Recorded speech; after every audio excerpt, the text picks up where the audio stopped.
میں نے ایک ویڈیو دیکھی، میرے اپنے آنسو نکل آئے۔ اب وہ بندہ آپ دیدہ ہے، میری بیوی فوت ہو گئی، میرے 5 بچے ہیں 6 بچے ہیں پتہ نہیں، میں اتنا پریشان ہوں، میں بے سہارا ہو گیا ہوں، میری بیوی میری بہترین دوست بھی تھی، میرے بچوں کا سہارا بھی تھی، یہ تھی وہ تھی۔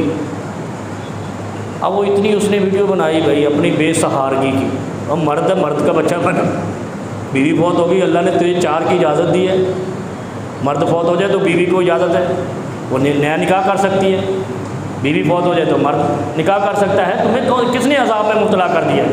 یہ اللہ کی تقدیر ہے، کوئی مر گیا کوئی بچ گیا۔ اب وہ جناب بڑا جیسے نا بظاہر وہ دیندار بھی لگ رہا تھا، لیکن حوصلے ٹوٹ جاتے ہیں نا جب، تو انسان کے اندر سے سب کچھ غائب ہو جاتا ہے۔ سورہ مریم آپ لوگوں نے پڑھی ہوگی، نہیں تو قرآن میں تو ہے، پڑھنی تو پتہ نہیں مولویوں نے ہے صرف۔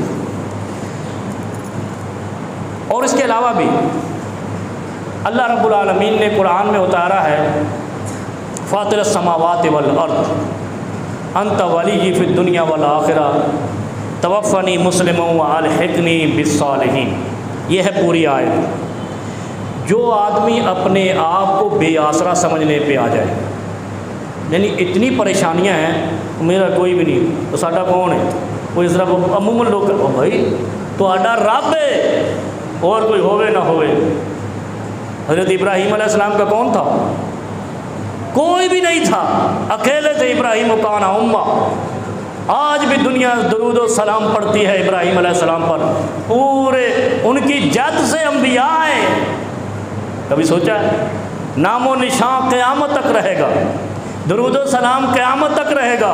ایک فرد تھا اپنی امت کو سمجھانے والا۔ سارے انبیاء ایسے تھے، کسی پہ 10 ایمان لائے، کسی پہ 1000 ایمان لائے، کسی پہ 100 ایمان لائے۔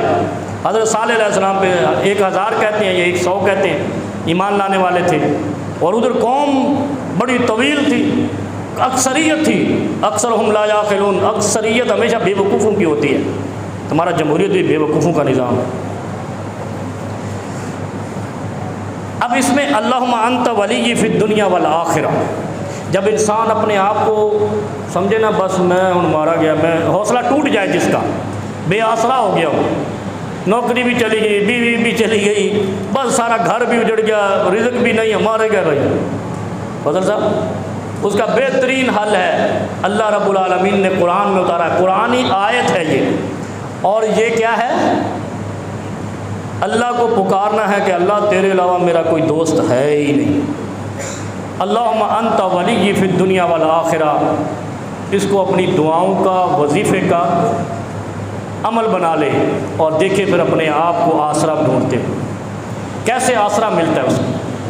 جو آدمی پریشانی میں مبتلا ہو جائے کہ اب میرا کوئی بھی نہیں، عدالت بھی انصاف نہیں دے رہی، پولیس بھی پیسے مانگ رہی ہے، اور معاملات بھی خراب ہو گئے ہیں، لیکن ہو حق پہ، پتہ چلا دوسرے کو قتل کر کے کہتا اللہم انت ولی فی الدنیا والآخرہ، دوسرے کی جگہ پہ قبضہ کر کے کہتا اللہم انت ولی فی الدنیا والآخرہ۔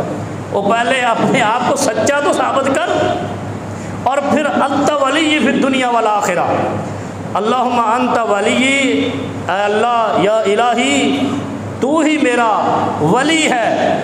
کسی بچی کا نکاح ولی کے بغیر نہیں ہوتا، یہ قرآن اور حدیث کا اصول ہے، سنیت اپنی جائے جہاں جاتی ہے، اور جو ولی کے بغیر نکاح کے چکروں میں ہے وہی پریشانیوں میں مبتلا ہے۔ ولی شرط ہے، سرپرست شرط ہے، اور جو سمجھے کہ میرا معاملات ختم ہو گیا، مجھے کوئی جانتا نہیں، میرا کوئی ہے نہیں، میرا کوئی ووٹر سپورٹر نہیں، انت ولی فی الدنیا والآخرہ، یہ ورد ہے۔